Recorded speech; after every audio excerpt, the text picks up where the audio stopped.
Despite the late upload, this video is a project I knew I wanted to upload for about a month now. I always knew I wanted more diverse content on my channel, and I decided that a great way to introduce more people to the stellar game series that is Fire Emblem is through a guide. Along with gripping tactical gameplay and engaging plots, it also provides memorable and extremely likable characters, which makes the permanent death feature all the more painful. But I'm getting ahead of myself. My name is Hoenndragon, and welcome to my Fire Emblem guide. There are a few quick things I would like to say before I begin this guide. If you want to skip directly to the guide, there is an annotation below for that. This might be the first video you've ever seen on this channel, and in that case, hey, nice of you to drop by. And if it's not, then welcome back. If you are here for the Pokemon content, then feel free to browse through the various Pokemon content on my channel. If you are interested in Fire Emblem, then you've come to the right place. This guide is a tutorial for beginners, so it is meant for people who either don't know a lot about the game, or for those of you who've never seen the game but are interested in it. And it basically goes over all the basic mechanics and some background information about what it's all about and how you play. So with this guide, I'm hoping to introduce the series before I start making videos on it. It did take me a while to get all the clips together and to get all this done, so I do apologize that it took me so long to get this uploaded, but it is up now, so that's a good thing. I was nervous throughout the entire editing process because I was always wondering how this would look like, and now I want to know how you guys think it looks. I would really appreciate any sort of feedback you guys could give me in the comments. If you think it looks good, if you think I did something well, or if I did something bad, or if I could have done something better, I would really appreciate your thoughts in the comments. And if you did enjoy the video, feel free to leave a like. I am considering making an advanced Fire Emblem tutorial, so if you guys think that that would be a cool idea, or that's something you want to see, then also let me know that in the comments. The last thing I wanted to say is thank you for watching. This is a little out of place because normally you'd see that at the end rather than at the beginning, but I wanted to say it now. Thank you very much for watching this video. My good friend Sinisama made this backdrop for me. His links will be in the description. A huge thanks to him. Without him, this video wouldn't exist. And that's all I have to say. So with that, let the music end and let the video begin.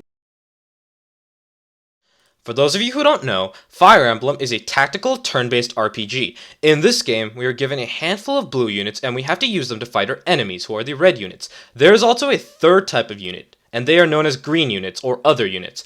They tend to stay neutral and other times they join the fight, but they never attack us. So they're basically allies who are not under our direct control. They're controlled by separate AIs. Now, you can catch some glimpses of combat within this gameplay video right here. Now, I will go over all the aspects of combat in Fire Emblem later on in this guide, but you might have just noticed 2 allied units have just come from the north. And that leads us into the next topic that's going to be covered in this guide, and that is recruiting units. Throughout the Fire Emblem game, you will encounter several recruitable characters. In order to get these characters to join your army, you will need to complete a certain set of conditions based on the character you're trying to recruit. Some characters join the army immediately at the beginning of a certain chapter, and you'll have to extend no more effort into trying to recruit them. However, there are other characters that will join the army as other units or even enemy units, and what you will have to do in that case is that you will need to get a certain character on your army to speak to that recruitable character. Once you get them to talk, then that recruitable character will join your army. Congratulations, you've gotten a new soldier onto your army. Stats are a really important part of the Fire Emblem combat system. If you have a character with low stats, then they won't do a good job in battle. On the other hand, if you have a character with really high stats, they will be a real powerhouse on the battlefield. Before I go on to talking about stats, I would like to take a quick moment to talking about character data. As you can see, there are 3 pages of character data. The first page shows stats, the second page shows weapons proficiency and supports, and the third page shows your inventory, meaning what weapons and items your character is carrying with them. I would like to note that I'm not going to be covering supports in this guide because supports is a very advanced topic in Fire Emblem, and since this is meant to be a beginner's guide, I am not planning on covering that topic in this guide. On the left-hand side, you'll see the other important data of a character. The important data here is their class name, their level, their experience, and their HP. Every single Fire Emblem character is going to be divided into classes. Classes determine many factors of a character, including what weapons they will be able to use. We will cover classes more in depth later on in this guide. Here is a rundown of the important stats of a character. A character's HP represents the maximum amount of damage that a character can sustain in battle. Once this hits 0, then that character will die and they will leave the army. This isn't Pokemon and there are no Pokemon centers. Once a character's HP hits 0, they are never coming back. So don't let your units die because you will feel like a horrible person if you do. Strength and magic both represent your potential for doing damage to enemy units. The more strength you have, the more damage you'll be able to do to enemy units. The difference between strength and magic is that strength represents physical weapon damage, while magic represents magical weapon damage. A unit's skill represents its accuracy. A unit with higher skill will be less likely to miss and more likely to perform a critical strike than a unit with lower skill. A unit's speed represents its dodging capabilities, so units with higher speed are more likely to avoid opponents' attacks than units with lower speed. The last two stats, defense and resistance, affect how much damage a unit will take from physical and magical attacks. A unit with higher defense will take less damage from physical attacks than a unit with lower defense. Likewise, for resistance, a unit with higher resistance will take less damage from magical attacks than a unit with lower resistance. The final two stats are movement and constitution. Movement is pretty self-explanatory. It represents the amount of squares or tiles a movement can move in one turn. Constitution is a little more complicated, and I'm not going to go over the details in this guide. The final topic to talk about with stats is how they grow. So here's how that works. You already know that each character has a level and experience. Whenever a character takes part in battle, it will gain experience no matter what. Even if it misses, it will gain 1 experience point.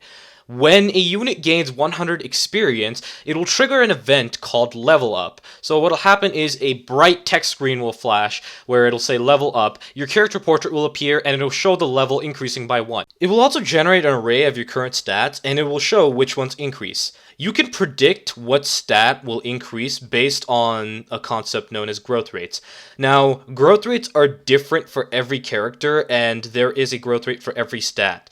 So basically, growth rates represent a probability that a stat will increase out of 100. So they're generally a percent, and the best way to explain this is by giving an example. So let's say we have Erica, the character that we've been using throughout the entire guide as an example. So her growth rate for health is 70%. This means that the game will generate a random number between 1 and 100 every time she levels up for health. And if it rolls a number between 1 and 70, then it will increase the stat plus 1. If it rolls a number that's greater than 70, then it will not change anything. So by this, we can predict how well a character will grow, but ultimately how much that character grows is up to chance. So there is a little bit of luck involved with the percentage and the growth rates, but you can guess which units are going to be good based on their growth rate. So if you have a unit with a high growth rate, that means they have a strong chance of becoming a really good unit later on. Whereas if you have another unit with lower growths, then chances are they're not going to be as good because their chances of their stats increasing are significantly lower. The other important concept with stats are what are known as base stats. So base stats are the starting stats of a character when you first recruit them. So if I had a unit with really good base stats, but really low growth rates, it means they would be really powerful at the beginning of the game or wherever I have them, but they'd soon fall off because their stats just have a really low probability of increasing. On the other hand, if I had a unit with lower base stats, they would be harder to train, but if they had higher growth rates, they would eventually grow into very powerful characters later on.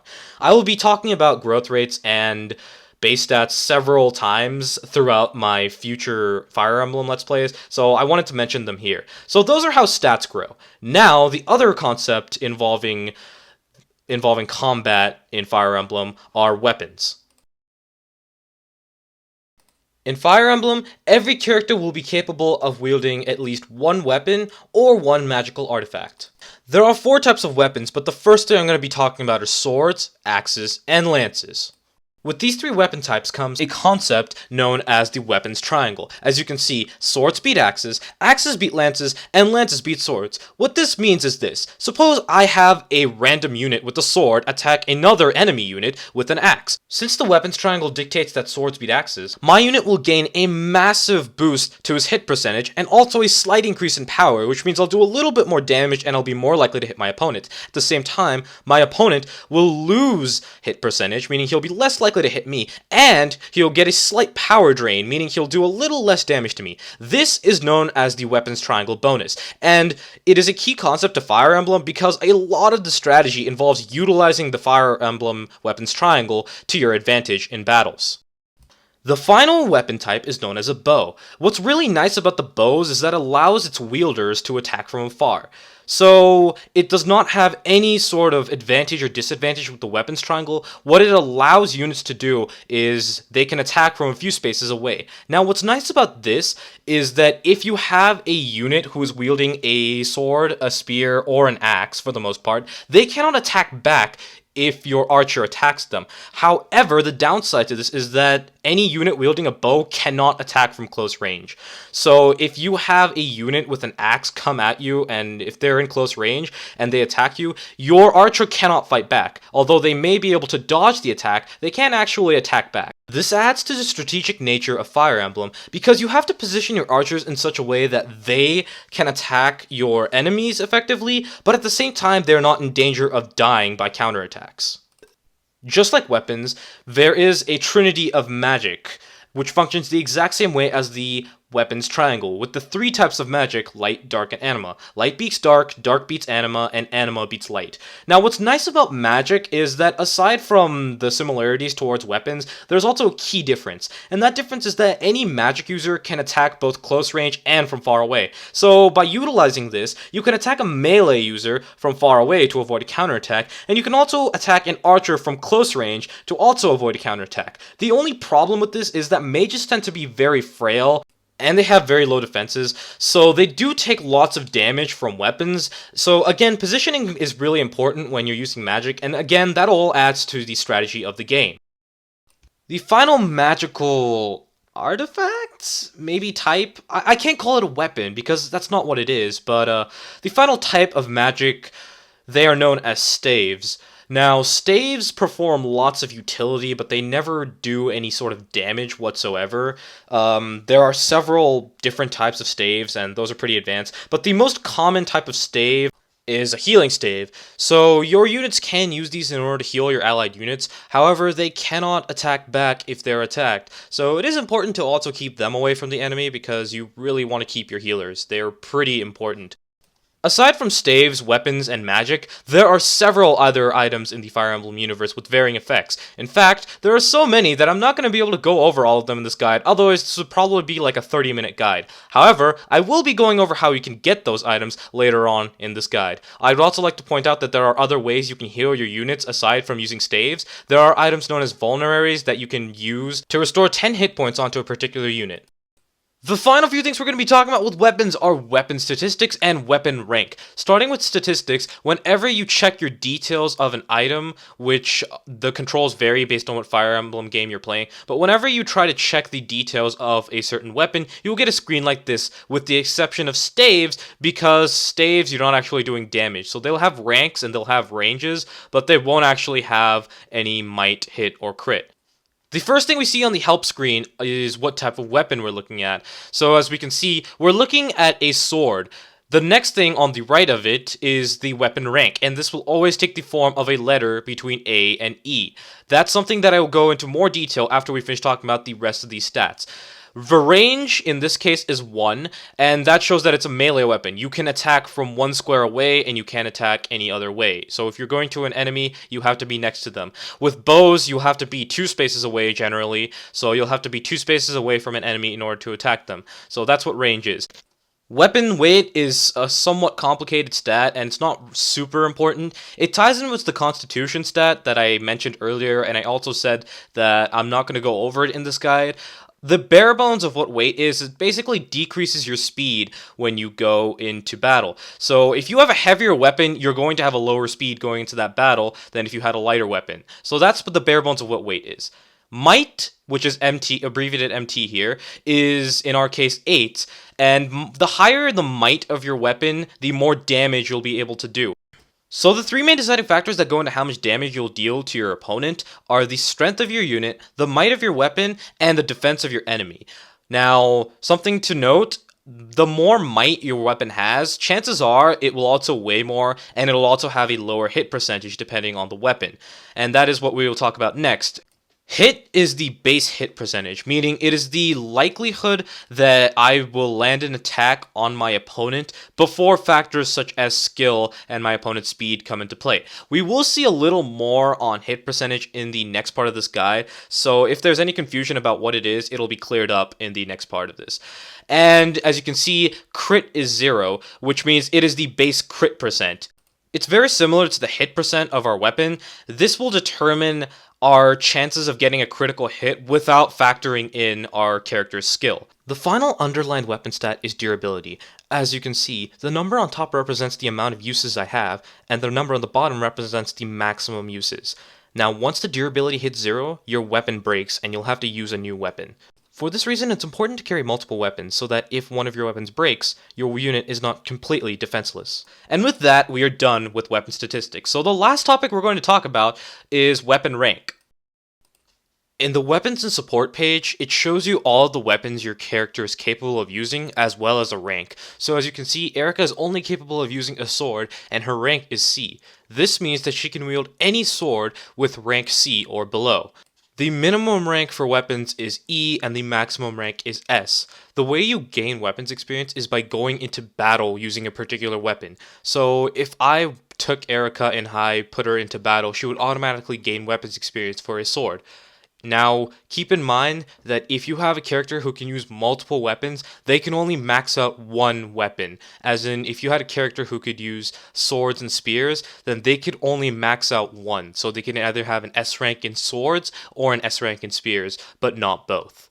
Weapons experience is important because more powerful weapons will have higher ranks, so you will need characters with a wide range of weapons experience in order to get those really powerful weapons. Now that we're done talking about weapons, let's finally go into actually playing the game.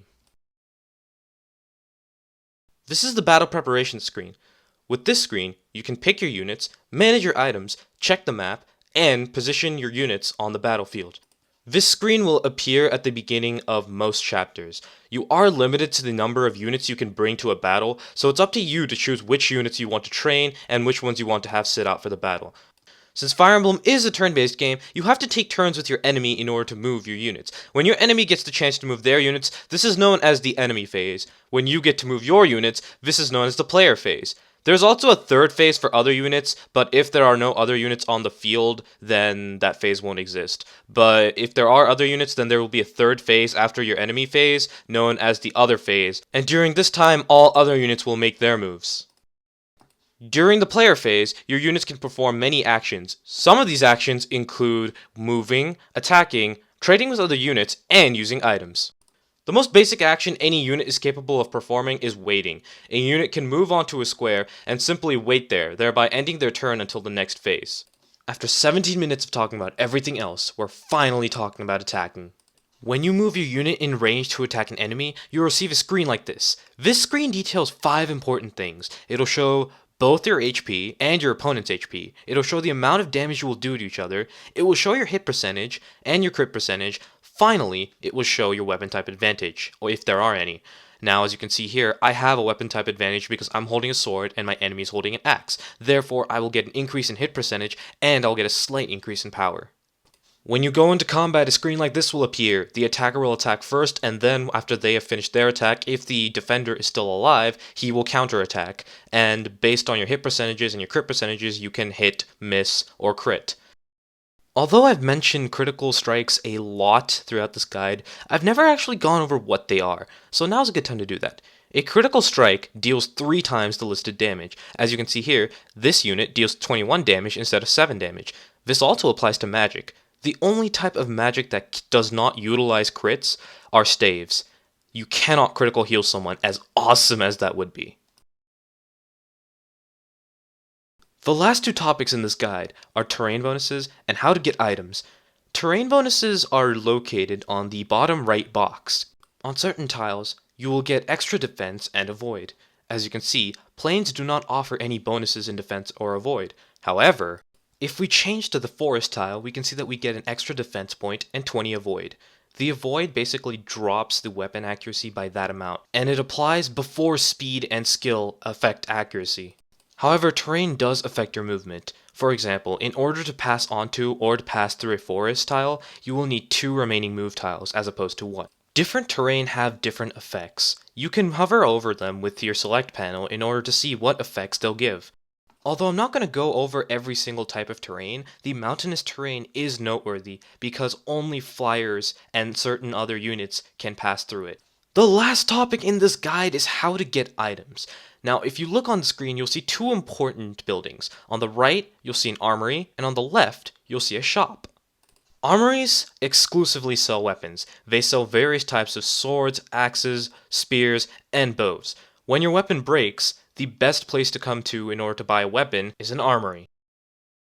Shops are more versatile than armories. They sell various items, but the main items you'll want to buy are magical items. As you can see, this shop sells fire tomes and heal stats, but it also sells items like vulneraries. I guess it wouldn't be a true Nintendo game if people just didn't randomly give you free stuff. When you enter a village or when you step on a house, you are able to visit it. And when you do, you will speak to a random civilian, and sometimes that civilian will give you something, like in this case where I visited this village and I got a book. Villages are more likely to give you things than people in houses, but it is entirely possible that you won't get anything from a villager, and it's entirely possible that someone in a random house might give you something. It's really just luck, so if you are able to, it's really good to visit the houses and the villages in Fire Emblem so that they might give you something. Sometimes you can get items by killing enemies. You'll know that an enemy has a droppable item if the text is in green. So that means if you kill this enemy, you will get the weapon or random item that they're holding, as long as it's highlighted in green. Remember, enemies also have character data pages that allow you to check if they have dropped items, and allow you to check how strong they are based on their stats. There is a certain character class known as Thief, and thieves are capable of opening chests. They will need a tool known as a lockpick, but most thieves will have those when you recruit them. Lockpicks allow thieves to open chests and doors. They need to be standing on a chest to open it, and they need to be standing within range, like adjacent to a door in order to open that. Chests usually contain really useful items for your journey, so whenever you see a chest or a few chests on the map, it's always a good idea to bring a thief. There are also items known as chest keys that are dropped by enemies sometimes, and they also allow you to open chests. But a thief can't carry all that loot on his own, and if he has too many items, he has to drop them, like all units in this game. So in order to get some space up, you can also trade by moving your units adjacent to each other and hitting the trade function. This allows you to switch items between them and save space in your character's inventory, so that they can carry more items and gain more items without losing the items they already have. That's it for this guide. If you got this far, I'm impressed. Thank you for watching. If you have any feedback on how I did in this guide, I'd love to hear it, so feel free to put that in the comments. Also, if you enjoyed the guide, please hit that thumbs up button so I do know that you liked it, and of course, if you'd like to be notified every time I upload, hit that subscribe button. Now that that's all over, I'll see you guys next time.